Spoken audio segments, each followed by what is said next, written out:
أستغفر الله رب البرايا أستغفر الله من الخطايا ربي. Bismillahirrahmanirrahim. Assalamualaikum warahmatullahi wabarakatuh.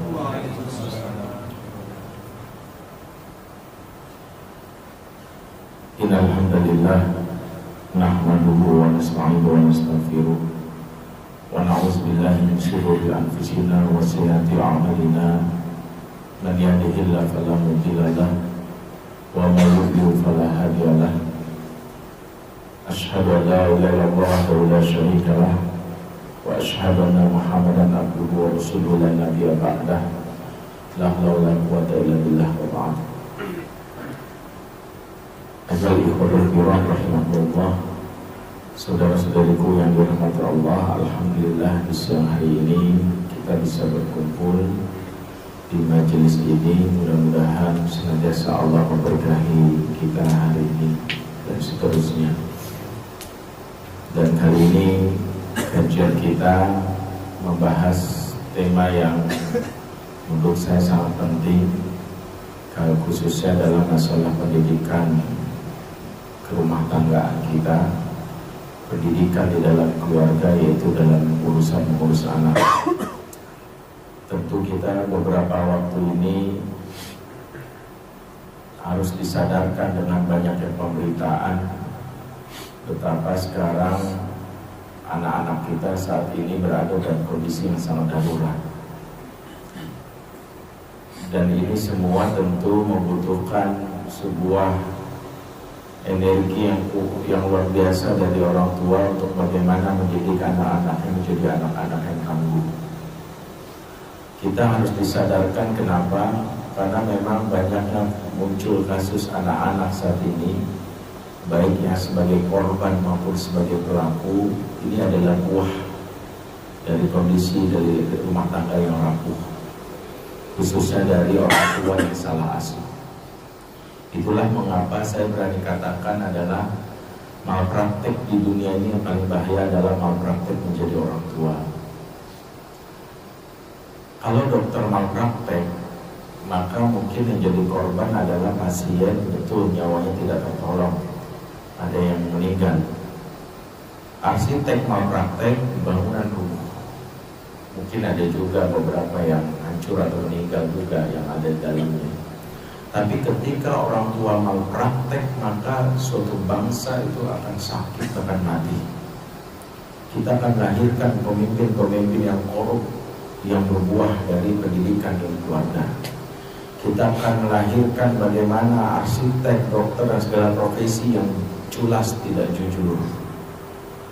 Remaja-remaja yang akhirnya terdampar dalam berbagai macam paparan pornografi dan narkoba.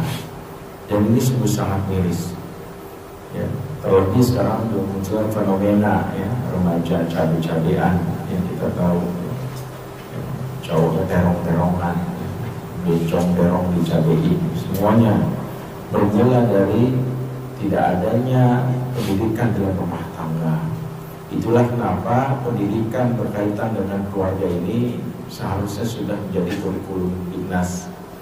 Ya, alhamdulillah sebulan yang lalu dengan modal berani atau nekat ya, saya Ustadz Bakhtiar Nasir, Dr. Adam Husaini, Kiai Haji Nafiuddin dan beberapa kawan melaunching S2 pertama di dunia, pendidikan konseling pendidikan keluarga, bimbing konseling pendidikan keluarga atau ilmu rumah tanggaan.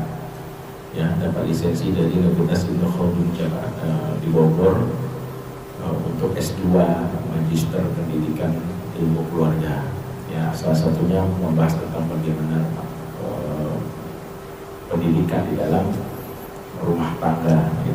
Sehingga orang tua menjadi orang tua yang berilmu dan mendidik anak dengan cara yang benar, ya, jangan sampai salah. Ya, dan untuk yang akademinya sudah kita bikin Ar-Rahman Berwajin Akademi bagi yang belum nikah. Alhamdulillah sudah 8 angkatan, yang ingin berminat silahkan ya. Tapi untuk akhwatnya sudah full, yang ikhwannya masih ada kuota pesertanya ya. Kalau Ahmad sudah waiting list ya, karena banyak yang berminat. Ikhwatal iman, kali ini pembahasan kita tentang masalah komunikasi bagian penting dalam ilmu pengasuhan. Dan Allah memberikan masalah komunikasi ini secara tersirat di dalam ayat surat An-Nisa ayat 9. Ketika Allah berbicara tentang generasi yang lemah, wa yasallati law taraku min khalfihim dzurriyyatan dha'afan khafu 'alaihim. Hendaklah takut kepada Allah orang-orang seandainya meninggalkan di belakang mereka generasi yang lemah yang mereka khawatir terhadap mereka. Bukan hanya Allah memberikan warning tentang bahwa munculnya generasi yang lemah, tapi Allah juga memberi solusi. Ternyata generasi yang lemah yang sekarang terjadi di sekitar kita, dan itu ditandai dengan menurunnya kualitas kematangan psikologis anak-anak saat ini.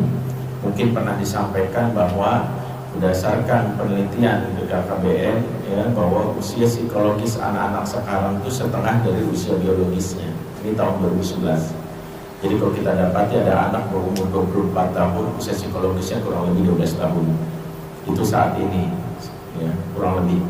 Ya, itulah kenapa Profesor Sarlito beberapa waktu lalu ketika diskusi bersama kami di UNJ memberikan statement menarik. Apa kata beliau? Menghadapi mahasiswa saat ini seharusnya Anda berpikir seperti menghadapi siswa SMP 20 tahun yang lalu. Itu pernyataan beliau karena memang melihat bagaimana kematangan psikologis generasi saat ini itu jauh daripada standar yang minimal. Ya, fisiknya boleh tumbuh bongsor, tapi berbagai macam hal mereka itu menunjukkan tidak matang. Ya. Makanya kalau dibandingkan dengan generasi sahabat ya, generasi yang generasi terbaik ya, itu sampai hadis yang berkaitan dengan nikah. Ya masyarakat syabab man istata'a minkumul ba'ah falyatazawwaj. Wahai anak muda, jika kamu mampu albah, segeralah menikah. Itu ternyata kalau kita sinyalir albah ini menurut Imam An-Nawawi dan beberapa ulama lainnya, albah maksudnya di sini adalah berjima. Sehingga dulu para sahabat kalau mampu berjima segera menikah. Patokannya mampu berjima. Apa yang maksud mampu berjima? Kalau laki-laki sudah mimpi basah, perempuan menstruasi, segera menikah. Sehingga dulu para sahabat hanya menunggu kapan mimpi basah pertama langsung nikah. Ya, makanya Umar bin Abi Salamah mimpi basah pertama besoknya nikah. Ya, Imam Malik pernah menemui anaknya ikhtilam pagi-pagi, kamu mimpi basah, dibangunin, besoknya nikah ya nak, nikah. Karena patokannya sudah mimpi basah. Karena secara psikologis mereka siap. Yang perempuan menstruasi nikah. Ya, makanya orang yang dengki hatinya sama Rasul bersuuzon sama Aisyah. Ya, mengatakan Aisyah kan belum ini masih bocah kok dan dinikahi, karena patokannya Aisyah saat itu dan Aisyah saat ini. Sementara Aisyah saat itu yang masih bocah sudah hafal 1200 hadis. Ya, ini salah satu yang mungkin banyak yang tidak ketahui. Ikhwatal iman, sementara kalau kita generasi sekarang itu adalah sudah mimpi basah sampai kuyup nggak nikah-nikah. Ya, sampai kuyup nggak nikah-nikah, katanya belum siap Pak, belum siap. Ya itu salah satunya. Walaupun saya husnuzon ya, karena ada juga beberapa ulama yang nikahnya terlambat. Ya, seperti Imam Ahmad bin Hanbal yang menikah umur 40 tahun. Ketika ditanya kenapa beliau menikah umur 40 tahun, dia menjawab karena aku baru menikah kalau sudah hafal Quran dan hafal 1 juta hadis. Kebetulan umur 40 beliau sudah hafal 1 juta hadis, barulah menikah. Ya, maka saya husnuzon yang terlambat nikahnya mungkin karena pengen hafal 1 juta hadis ya. Sekarang mungkin baru 250.000 hadis ya. Silakan dicek ya. Jadi dari sisi ini saja sudah jauh. Sementara generasi sahabat matang secara psikologis. Generasi sekarang yang masuk lemah ini adalah psikologisnya jauh. Makanya mendapatkan amanah-amanah itu mereka banyak yang menolak. Lebih banyak hidupnya itu adalah untuk kepuasan dirinya saja. Ya, makanya gampang dipengaruhi oleh media, terpapar pornografi. Ya, bagi perempuannya makanya lebih senang menikmati diri dia, gampang jatuh ke pelukan laki lain dan sebagainya. Ya kayak anak cabai-cabean itu kan sebagian besar mereka memang mencari haus perhatian. Ya, ketika saya melakukan investigasi kecil-kecilan ya dengan beberapa anak cabai-cabean yang biasa mangkal di depan Masjid Atin ya, setiap Jumat atau Sabtu malam itu sampai di subuh itu mereka biasanya nongkrong di sana sama beberapa cowok yang geng motor gitu. Ya saya sempat diskusi sama mereka yang mereka memang pada dasarnya karena tidak ada sosok ayah ya. Kalau kita pahami salah satu kenapa perempuan itu jatuh ke tangan lelaki, mudah jatuh cinta pada tangan laki lain karena tidak ada sosok ayah di umur 0 sampai 5 tahun. Karena penelitian mengatakan bahwa ayah yang tidak terlibat dalam pengasuhan dan khususnya pada anak wanita, maka bagi anak wanita tidak ada sosok ayah dalamnya, maka dia ketika remaja mudah jatuh kepada laki lain. Bahkan ketika dia sudah berumah tangga, kalau ada dia dia konflik dengan suaminya, dia cenderung memilih untuk menggugat cerai atau selingkuh dengan laki lain. Makanya fenomena 75% sekarang perempuan menggugat cerai suaminya ya, ribut-ribut dan sebagainya, semua karena tidak ada sosok ayah. Salah satu faktor ya kenapa ayah itu luar biasa. Bahkan fenomena lesbi juga itu semua karena faktor sosok ayah.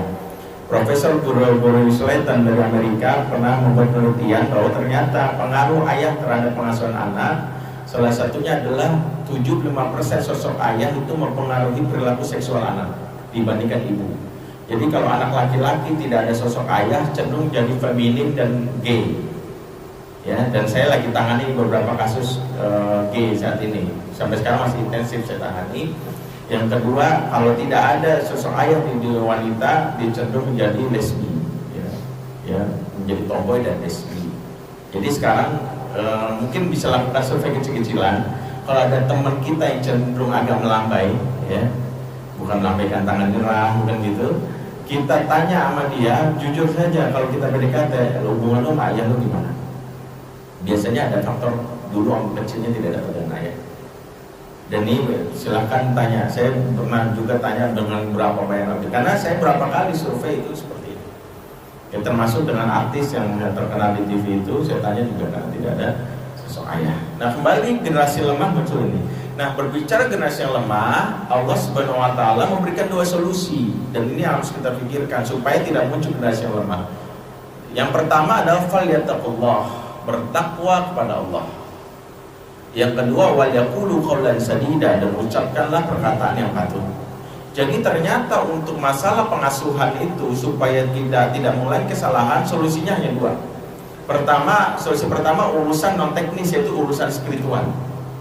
Nah bedanya Islam dalam masalah pendidikan pengasuhan dengan Muslim, Islam justru pertama kali tekankan urusan spiritual. Jadi kalau kita selama ini baru anak bermasalah ujuk-ujuk ke psikolog, maaf bukan berarti kita anti psikolog, bukan. Saya ingin mengatakan bahwa periksa dulu, karena bisa jadi urusannya kita urusan spiritual. Belum apa-apa langsung ke psikiater. Allah mengatakan yang pertama itu falyattaqullah, bertakwa dulu sama Allah. Nah, ketika udah urusan spiritual udah benar, bapak ibunya merasa ibadahnya, baru Allah berikan solusi wal yaqulu qaulan sadida, yaitu urusan teknis. Non teknisnya sudah diperbaiki, yang kedua urusan teknis, yaitu ucapkanlah perkataan yang patut. Makanya komunikasi menjadi tema besar dalam masalah pengasuhan. Siapa yang bisa menguasai komunikasi dengan baik kepada anak, sebenarnya dia sudah menguasai ilmu pengasuhan. Karena perbaikan pertama masalah kualitas amal pengasuhan itu perbaikan pertama kualitas komunikasi.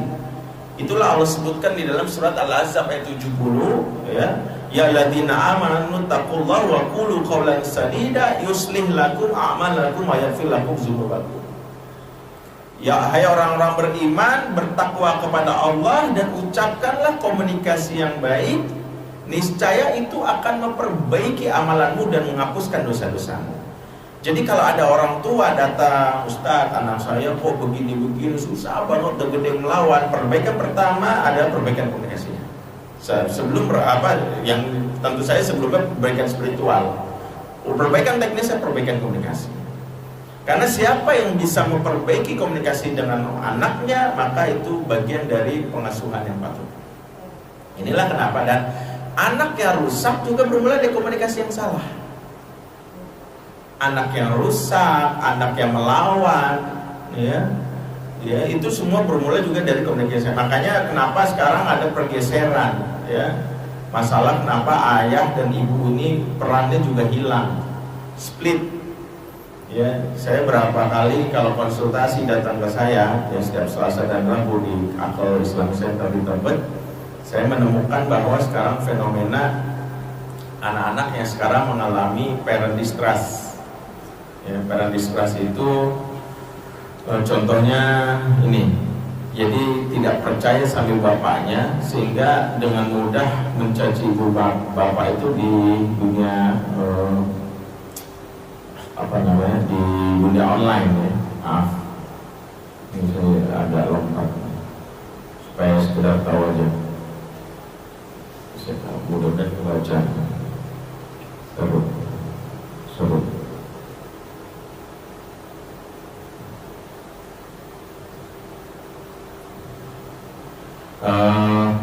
Ini beberapa tweet anak muda yang ya tentang ibu bapaknya di umbar aib di dunia online, di Twitter gitu. Dan ini banyak saya temukan ribuan tweet gitu. Kebaca nggak? Nggak kebaca ya? Ya, ini gambar sebenarnya. Saya kalau bacain nggak enak gitu karena bahasanya kasar gitu. Sebenarnya saya pengen dibaca aja. Gimana ya caranya? Udah. Maaf nih ya, anjing ya, tulisannya anjing. Kalau bukan orang tua gue udah gue ukit semuanya nih. Bangsat amat, punya mulut nggak dijaga jadi mama. Setiap ada lo gue pasti emosi. Ini satu ya. Saya ini ya, anak akunnya saya ini ya. Tuh kan sama ayah boleh, sama mama nggak boleh. Ah bangsat kau mah gitu ya. Jadi kalau kita searching di Twitter itu kalimat bangsat itu anak sama mamahnya, sama bapaknya. Ya, emang gue frontal, tapi mama gue keterlaluan, anjing bangsat. Ya, tolong mulutnya dijaga tuh, siapa tuh yang lulus. Ya ini mudah-mudahan kelihatan juga. Pak Asim nyokap gua udah bacot pakai fitnah lagi. Yang ngabisin lauk itu anak kedua mama yang kaya tai. Maaf, bangsat nih dulu ya. Tahu tuh orang tua zaman sekarang kayak asu ya. Kalau mama paling sebel kalau mama ngejelekin anaknya sama temannya, maaf tai, bangsat dan sebagainya. Ini ada lagi, banyak lagi yang saya kumpulin. Bangsat gue dicapai di rumah dimarahin dulu sama mama. Nih, tai panjang sekali itu tulisnya. Oke, saya mengumpulkan ini sekedar bagaimana saya ingin memetakan bahwa anak-anak sekarang remaja salah satunya mengalami kondisi yang luar biasa. Dan kita biasanya urusan pendidikan anak itu urusan yang pemadam kebakaran semuanya. Anak bermasalah baru datang, antisipasinya itu kita kurang. Dan memang akhirnya ini yang menjadi masalah di kita. Salah satu yang ingin saya sampaikan fenomena ini, saya mungkin berbicara sama yang punya anak remaja. Kenapa anak remaja ini teorinya saya, silakan. Saya belum buat tulisan panjang tentang ini karena saya lagi kuliah S2 tentang pendidikan keluarga ini, ya, mengambil lisensi dari Universitas Khaldun, tapi saya lagi mau bahas ini. Berapa kali saya menangani anak remaja yang bermasalah sama orang tuanya, ada peran yang hilang.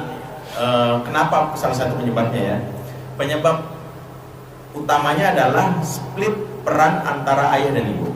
Split peran ini ditandai dengan ibu selama ini fungsinya memberi rasa nyaman, itu menjadi fungsinya tegas dalam aturan. Sementara ayah yang fungsinya tegas dalam aturan, itu fungsinya justru banyak memberikan rasa nyaman. Contoh, sekarang banyak ibu yang banyak banget aturan sama anaknya.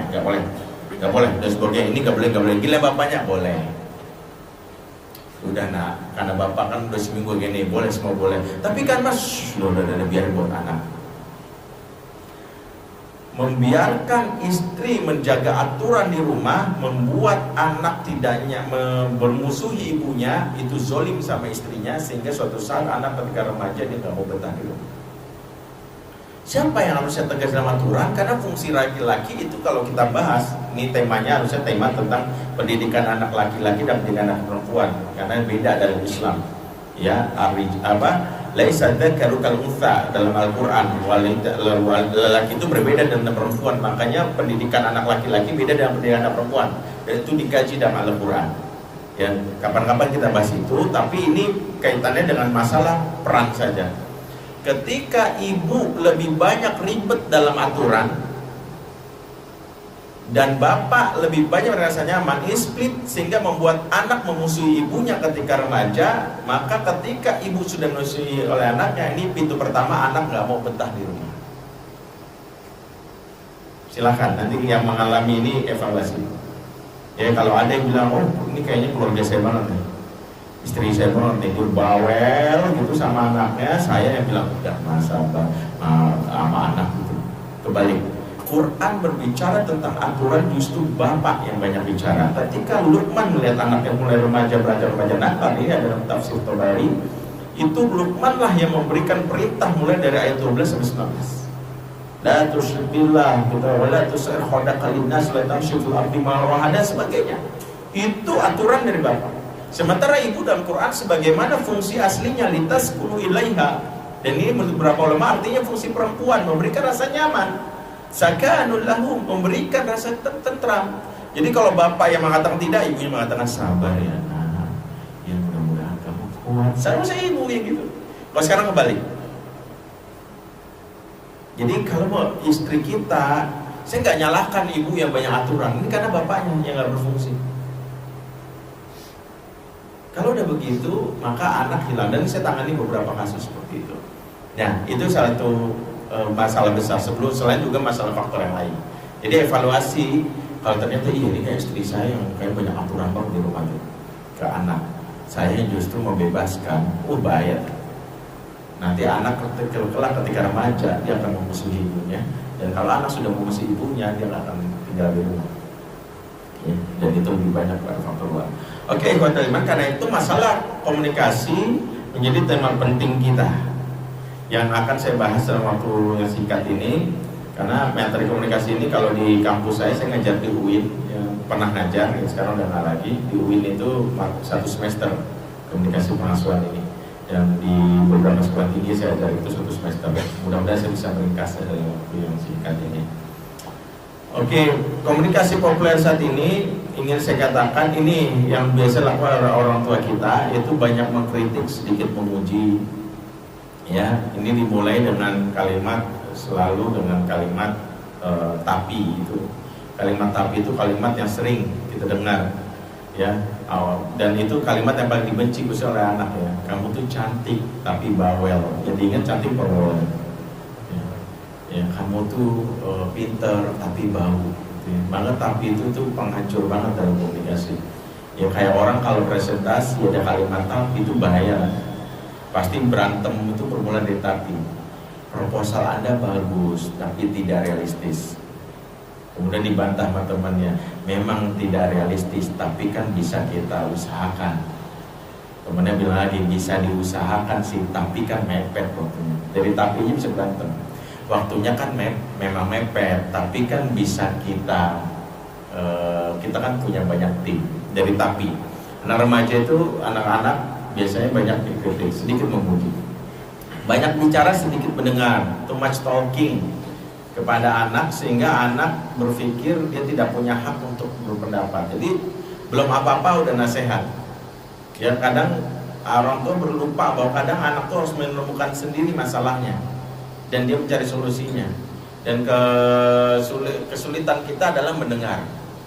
Ya mendengar, dan akhirnya banyak anak itu yang malas cerita sama bapak ibunya karena belum apa-apa udah keluar ayat. Ya, baru curhat sedikit, mah tadi di kelas aku masa ada yang cium aku. Kalau Allah Ta'ala fi kitabil karim. Itu ya mama mau ruqyah ya. Oh enggak. Belum apa-apa udah diruqyah. Ya, padahal kalau kita lihat bagaimana Rasulullah menyikapi beberapa wanita yang curhat atau beberapa anak, itu Rasulullah lebih banyak mendengarkan. Ya, ketika Jamilah atau istri dari Sabit bin Qais itu menggugat cerai, melakukan khulu pertama, Rasulullah juga didengarin dulu. Sebagaimana Aisyah radhiyallahu anha ketika menuntut nafkahnya dilebihkan dibandingkan istri yang lain karena jadi nikahi saat masih perawan, itu Rasulullah nggak langsung keluar ayat. Ya didengerin dulu. Dan kemampuan mendengar ini membuat orang tuh malah semangat cerita. Kenapa anak kita senang cerita sama teman? Karena temannya mampu membuat dia itu merasa cerita lagi. Apa yang membuat orang itu mau cerita lagi? Ya, salah satu tekniknya namanya teknik cicak. Tahu teknik cicak? Kalau kita ngomong, "Mah, tadi masa di kelas aku ada yang cium aku?" Ya Allah. Itu teknik cicak.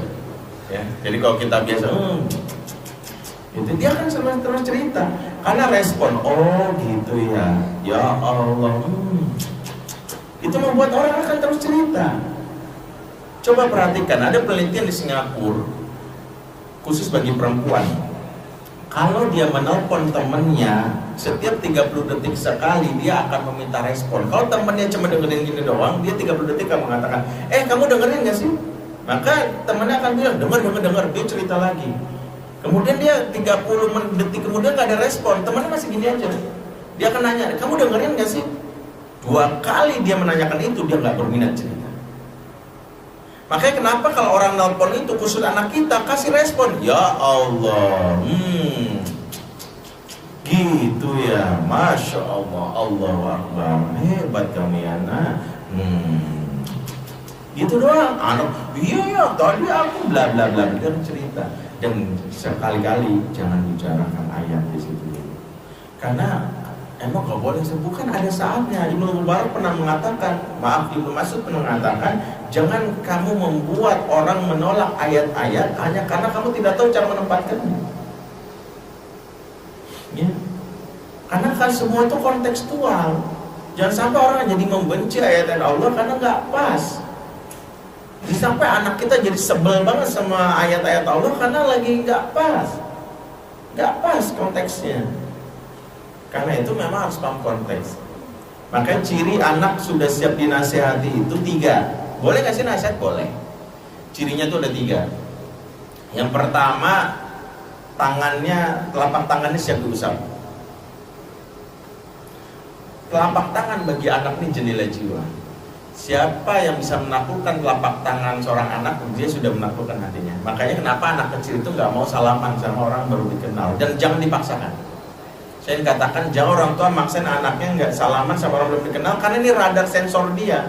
Kalau sudah radarnya rusak, maka dia tidak lagi membedakan mana orang asing, mana orang saudara, dan sebagainya. Akhirnya pelaku pelecehan seksual pun dianggap orang baik.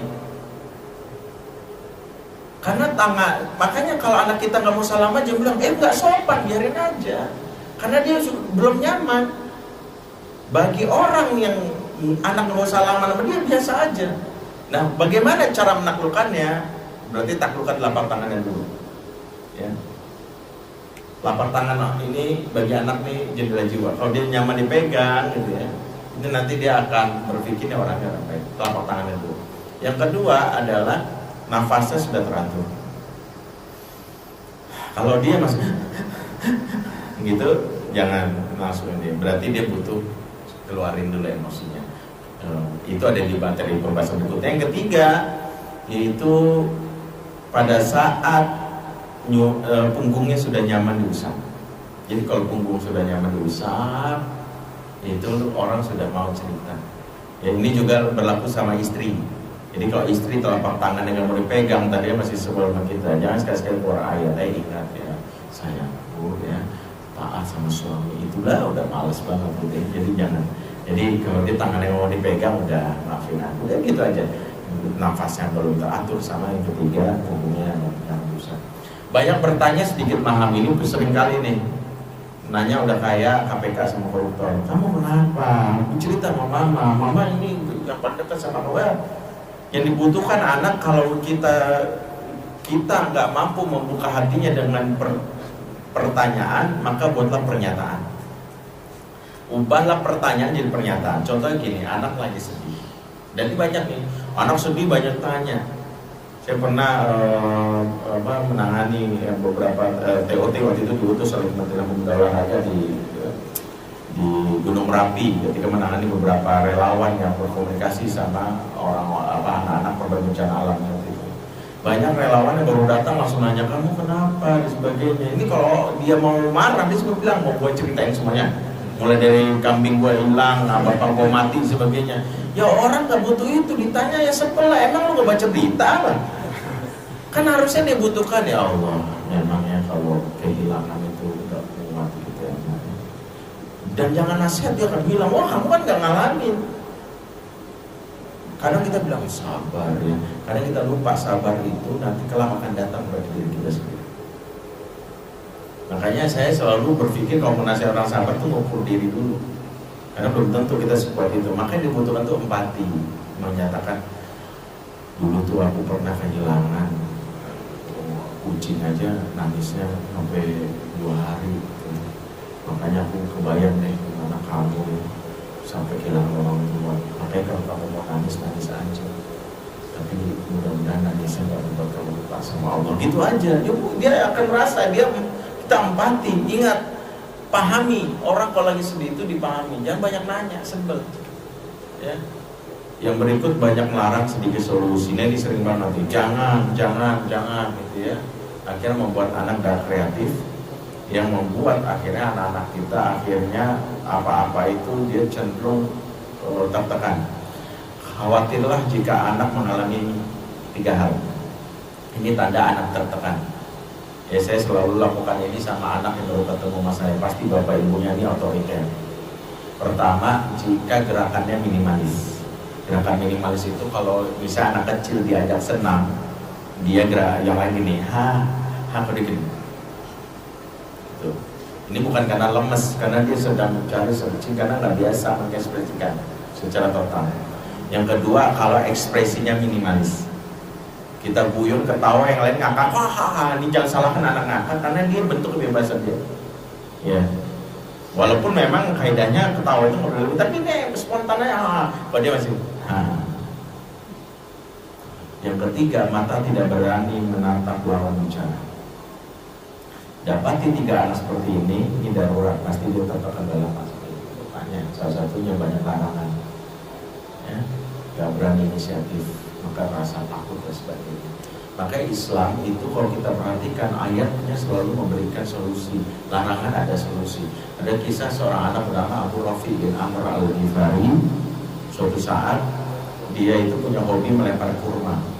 Ini ada kurma pinggir jalan kota Madinah, uang lagi ranum-ranumnya, maka dia lempar. Hobi anak zaman dulu. Ya kalau sekarang lempar mangga ya, lempar syuk, jatuh kabur, makan kabur. Di pemilik kebunnya bilang, kok nggak saya? Besok ketahuan lagi kabur, maka dilaporin sama Rasul. Rasul bertindak masuk dipanggil, tangan dari Rafiq, di sini kamu Rafiq. Rafiq ketakutan karena kalau dimarahin. Tapi Rasul enggak. Rasul mengatakan 5 terminah lah. Rasulullah menarik, bukan mengatakan kenapa nyolong, cuman tidak labeling, mengatakan kenapa kamu lempar itu pohon. Bahasa Rasul bahasanya bertanya kenapa lempar itu pohon, bukan nyolong. Karena kalau nyolong udah subjektif, tapi melempar yang saya lihat kamu melempar. Maka anak ini kan bisa jadi anak melempar karena mungkin ada ngelihat layang-layang, burungan. Makanya anak ini jujur, aku dulu ya Rasul, saya pengen makan. Bahasa kita ngebet, ngidam, ngeces dan sebagainya kan gitu ya. Karena ngeliat random sekali buah kurmanya. Nah, disinilah reaksi Rasulullah menarik. Apa kata Rasulullah? La tarminnahlah wa kul ma yasqutu fi asafiliha. Jangan kamu lempar itu pohon, kalau mau makan aja yang sudah jatuh di tanah. Rasulullah melarang, tapi ngasih solusi. Karena dia tahu nih anaknya pengen, makanya jangan lempari, tapi makan sudah jatuh di tanah. Nah, ini sebagai dalil yang dipakai oleh para ulama untuk mengatakan boleh memakan buah yang jatuh dari pohon di tanah yang milik umum, ya, atau di tanah milik kita, ya, boleh hukumnya karena dalil ini, ya. Tapi ingat, buahnya jatuh ini jangan disengaja ditabrak pakai kontainer jungkir jatuh atau ditendang gitu, jangan, kalau kena angin boleh. Nah, setelah itu Rasulullah mengatakan mama sarosi, kemudian kata Abu Rafiq, kemudian Rasulullah itu mengusap kepalaku. Saking sayang Rasul, anak ini udah dilarang, kasih solusi, diusap kepalanya. Waqal wa ma'asbi abatahu, dan dia berkata, ya Allah kenyangkanlah perut si anak ini. Memang ada beberapa tahapan menarik Rasulullah bagaimana menterapi anak. yang menyolong sampai akhirnya anak ini merasa begitu berharganya diri hadapan Rasulullah, tidak dimarahi. Ada larangan, ada solusi. Maka Islam itu ada larangan, ada solusi. Ya, Islam itu ketika datang menggantikan budaya-budaya jahiliyah itu tidak semata-mata dihancurkan, ya, tapi ada solusi yang sesuai dengan kaidah-kaidah. Ya, makanya ada Islamisasi, itu bagian dari solusi, dan ada itu yang dibilang. Yang berikut banyak menghukum, sedikit mengapresiasi. Ini kebiasaan orang tua, ya, menghukum sedikit apresiasi. Hukuman banyak, ya, makanya hukuman apresiasi jarang. Dan ini sering saya dapati beberapa sekolah boarding school yang tidak semuanya, tapi boarding school itu lebih melihat aspek negatifnya anak dibandingkan aspek positif. Makanya belum apa-apa hukumannya ikop, ya, kebalik dengan pola Rasulullah. Rasulullah itu selalu duluan apresiasi. Makanya ayatnya mengatakan wa ma arsalnaka illa mubasysyiran wa nadhira. Tidaklah kamu diutus Muhammad kecuali kasih kabar gembira dan peringatan. Rasulullah itu ngasih kabar gembira itu duluan dibandingkan peringatan. Kalau kita kebanyakan peringatannya, jangan ini, dilarang ini, akhirnya kena hukuman. Padahal kalau kita baca sirah, Rasulullah itu menghukum sahabat itu seumur hidup hanya 2 kali yang hukumannya besar. Ya, sisanya apresiasi. Pertama, sahabat dihukum yang melakukan penyebaran hadis ifki, ya, fitnah tentang perselingkuhan antara Aisyah dengan sahabat Sofwan. Berikutnya sahabat dihukum yang tidak berangkat perang Tabuk, itu Pak Abdul Malik dan teman-temannya. Sisanya Rasul banyak melakukan apresiasi. Bahkan kalaupun Rasulullah ingin menegur sahabat, itu dikasih kabar gembira dulu. Ya, sebagaimana kita tahu, ya, Rasulullah saja ketika Ibnu Umar mimpi buruk, itu kalimatnya kan apresiasi. Ketika Ibnu Umar mimpi suatu malam dia ditarik sama malaikat dibawa keliling neraka, jawaban Rasulullah adalah nikmat abdu Ibnu Umar dakana sholatul lail. Sesungguhnya sebaik-baik hamba adalah Ibnu Umar jika dia rajin sholat malam. Dan saya kabar gembira, bukan gini, kamu dibawa ke neraka, wah siap-siap aja dibantai kamu malaikat, ya. Tidak. Positif bahasanya. Ada yang marah, bahasa Rasulullah adalah la taghdab walakal jannah. Jangan marah untuk musuhnya. Lagi-lagi apresiasi. Bukan gini, marah, neraka. Ya, marah sekali lagi neraka. Bahkan ada sahabat yang lagi habis perang jihad, istirahat sebentar, itu leye-leyehan istilah kita, itu malas-malasan. Rasulullah bukan mengatakan malas-malasan lagi, kamu dibantai sama malaikat nanti, ya. Malaikat Malik yang kamu jemput nyawa kamu, ya, malaikat Israel dibantu malaikat Malik dimutilasi jadi 8. Enggak begitu. Apa bahasa Rasulullah? Rasulullah mengatakan sari'u ila jannatin arduhas samawati wal ardh. Bersegera kamu menuju surga yang seluas langit dan bumi. Jadi bahasanya bahasa motivasi. Jadi dari sini kita lihat banyak anak yang hukuman terus. Apresiasi jarang. Contoh hukuman adalah anak kalau tepat waktu jarang diomongin, tapi kalau terlambat itu sering banget. Yang terlambat mana? Sini kamu. Ini contoh nih, nggak baik bla bla bla. Tapi tepat waktu nggak ada ucapan. Yang tepat waktu mana? Terima kasih ya, tepat waktu luar biasa kamu. Tepuk tangan buat tepat waktu. Orang akan senang. Saya berapa kali negor, maaf nih, langsung terang-terang. Ada beberapa sekolah, kenapa remaja sekarang itu? Kalau ditanya stigma, apa sih pendidikan kamu tentang remaja? Remaja itu yang bandel, Ustaz. Pokoknya lawan orang tua, berontak, pacaran, narkoba, itu stigma remaja. Usut punya usut. Kenapa saya berani berasumsi? Karena hampir sebagian guru itu kalau kasus remaja itu dipublish. Bahkan ada diri depan sekolah waktu upacara, ada pas sekolah bilang, ibu tahu ada 5 anak yang kemarin ketahuan nonton film porno. Tapi ada anak yang berbuat baik, juara, itu jarang diumumkan. Bahkan dia bilang, tadi ibu tuh ngelihat ada teman kamu, ternyata dia nolongin ada kucing ditabrak. Nah, luar biasa, beri apresiasi. Itu seharusnya berita-berita negatif tentang remaja itu seharusnya sampaikan ke remaja itu personal aja. Usah dipublish dan sebagainya. Sementara yang baik-baik itu, sehingga kita melawan mainstream yang sekarang ini begitu banyak remaja begitu. Nah, kebutuhan anak bukan hanya komunikasi memiliki kuantitas tapi juga kualitas. Ini penting supaya kita jangan sampai berpikirnya kan udah sering ketemu anak. Ingat, bukan sekedar sering tapi kualitas. Ya tahun 2009 ketika saya masih jadi ketua remaja, itu ada majalah Sabili, kalau nggak salah ingat, wartawannya tuh diskusi sama saya, itu kasus bunuh diri anak tuh ada 28 kasus per tahun waktu itu beruntun yang terdata. Dari data kasus 28 ini, asumsi kami waktu itu, saya lupa nama wartawan itu yang bunuh diri ini rata-rata anak yang broken home, pasti ibunya jarang di rumah.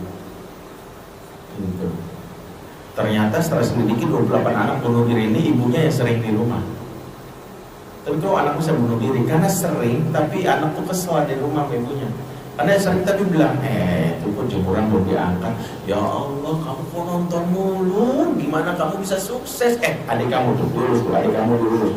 Sering tapi anak tuh dalam hati berdebar-debar.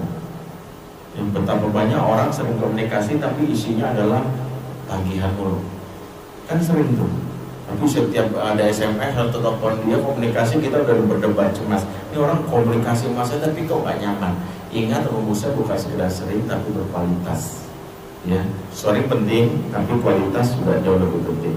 Makanya istilahnya komunikasi patut. Saya katakan ini prinsipnya, ya. Kalau nggak sempet, mungkin ini jadikan PR.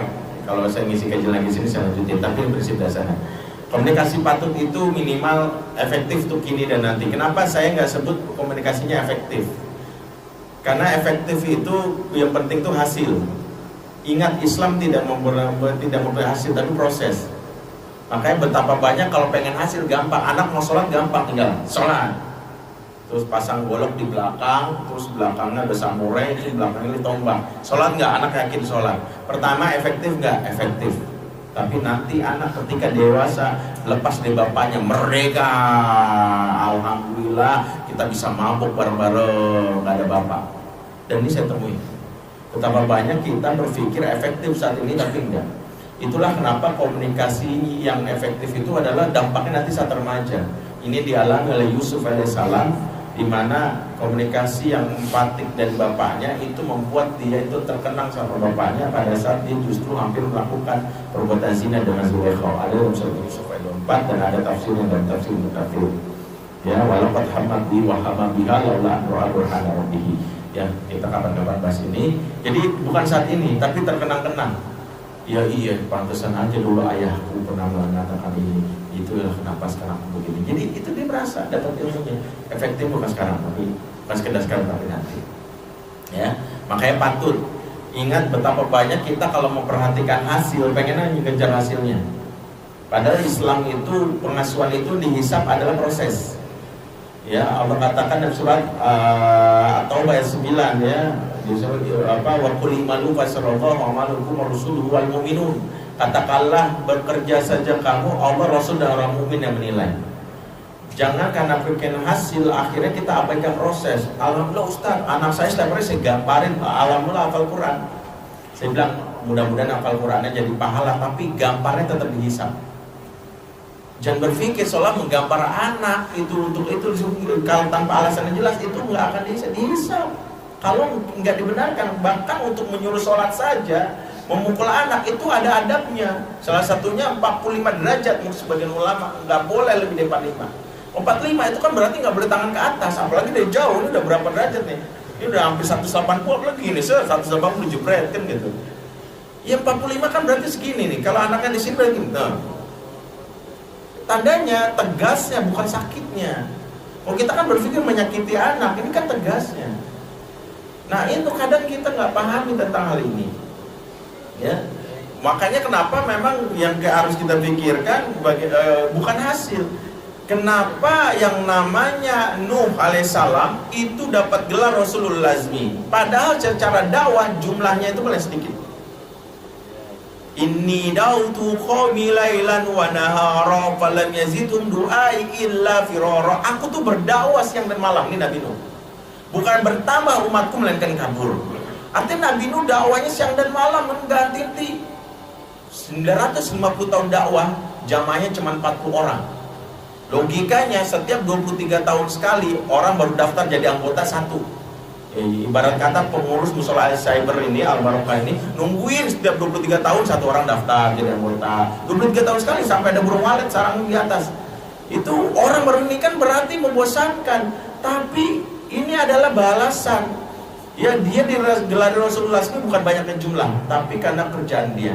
Makanya gini, kalau orang tua bilang, saya sih alhamdulillah Pak Ustaz, anak baru lahir saya titipin di sini, titipin sana, titipin sana. Alhamdulillah sekarang udah sukses. Yang mengajar siapa? Kalau bukan bapak ibunya, ya itu ustaz yang dapat pahalanya. Makanya anak sering dititipin. Ya, saya lucu, pernah berkali saya bilang anak katanya titipan dari Allah, tapi sering dititipin ke orang lain. Emang Allah salah nitip? Kata titipan dari Allah. Maka sering-sering dititipin membantu, nanti anak doanya beda. Rabbi fili wa li khadimati warhamha kama rabbatni shaghira. Ya Allah, ampunilah dosaku dan dosa pembantuku, sehingga ia karena ia mengasuhku waktu kecil. Jadi hati-hati. Kalau anak ini berpikir cerdas, dia kan mikir kama rabbayani, kata Rob itu maknanya mengasuh, didik, merawat. Dan dia mikir dulu waktu kecil perasaan mengasuh bukan emak deh, bukan mama deh, bukan papa deh, perasaan embok deh. Ya dibalikinlah doanya kepada yang mengasuh dia. Karena kamar bayar segironya kepada yang mengasuh dia waktu kecil. Jadi memang ini harus kita perhatikan lagi, ya. Jadi kenapa bukan lagi? Makanya saya selalu bilang jadilah orang tua ulul azmi. Orang tua ulul azmi itu adalah yang dia pokoknya berikan hak anaknya sesuai dengan cara Islam, tegas iya, nyaman iya, tetapi anaknya nggak juga berubah. Itu hidayah milik Allah. Makanya Nuh anaknya kafir, Kan'an, Allah katakan innahu laysa min ahlik. Tetapi Nuh itu udah bergerak Rasulullah SAW. Makanya orang tua nggak usah cemas, kok saya udah lakukan terbaik, anak ini hidayah belum datang, lakukan terbaik. Tapi ada orang tua yang penting karena hasil dia melakukan menzolimi anak. Anak ini gampang, pokoknya berubah, pokoknya dan sebagainya. Anak apa tekan dan sebagainya. Sukses sementara, tapi caranya udah nggak benar. Jadi ingat, efektif untuk ini dan nanti itu komunikasi. Berikutnya sesuai dengan usia, jenis kelamin beda. Kenapa komunikasi itu bedakan antara usia? Rasulullah mencontohkan bicara sama Ibnu Umar, beda sama Ibnu Abbas. Kapan-kapan kita bahas itu. Jenis kelamin beda antara laki-laki dan perempuan. Lesadat karukal musa, laki-laki itu beda dan perempuan. Situasi, konteksnya juga harus kita pahami. Ya, bagaimana Rasulullah berbicara itu sesuai konteks. Ya, pemahaman, pengalaman. Ya, Rasulullah berbicara sama anak kecil itu saja disebutkan dalam riwayat. Ada anak berumur 9 tahun ditawan karena jadi mata-mata musuh. Kemudian sahabat nanya, berapa jumlah pasukan? Berapa jumlah pasukan? Anak ini bengong, nggak ngerti. Kemudian datanglah Rasul bertanya sederhana. Kata Rasul, dari mana kamu? Dari Taif. Taif itu yang biasa melihara unta ya, banyak. Iya. Kalau sekarang saya bertanya, peternakan unta di tempat kamu itu kan banyak, iya. Kalau pas saya ingin memberi makan dengan pasukan kamu, berapa ekor unta butuhkan? Anak ini bilang 9. Ya sudah, terima kasih. Kemudian dia bilang sama sahabat, wahai sahabat, sesungguhnya jumlah pasukannya 900. Kaget sahabat. Dari mana ada tahu Rasul? Anak ini tahu tentang, pertama ini anak kecil, angka bilangannya nggak lebih dari 10 biasanya. Ya, masih kecil, bocah kata dia. Yang kedua adalah anak ini tahu namanya onta itu, satu ekor unta itu 100 orang bisa makan kenyang dengan unta itu. Satu ekor unta bisa 100 orang. Maka saya nanya, berapa ekor unta yang dibutuhkan untuk melayani pasukan kamu? 9, aja 900. Dia tahu gitu. Ya Rasulullah berdasarkan pemahaman. Jadi ingat, bicara sama anak remaja di daerah sama di kota beda. Ya di daerah itu dia banyak pengalaman, berbicara di daerah yang gaul-gaul sebagainya nggak ngerti. Walaupun mungkin sekarang udah lebih ngerti karena faktor teknologi. Berikutnya bertahap dan berulang. Ikhwatal iman, maaf kadang waktu yang terbatas. Kira-kira ini rumusan tentang masalah komunikasi yang bisa saya sampaikan, karena materinya mungkin sekitar ada 102 slide lagi yang mungkin belum sampaikan. Assalamualaikum warahmatullahi wabarakatuh. Waalaikumsalam warahmatullahi wabarakatuh.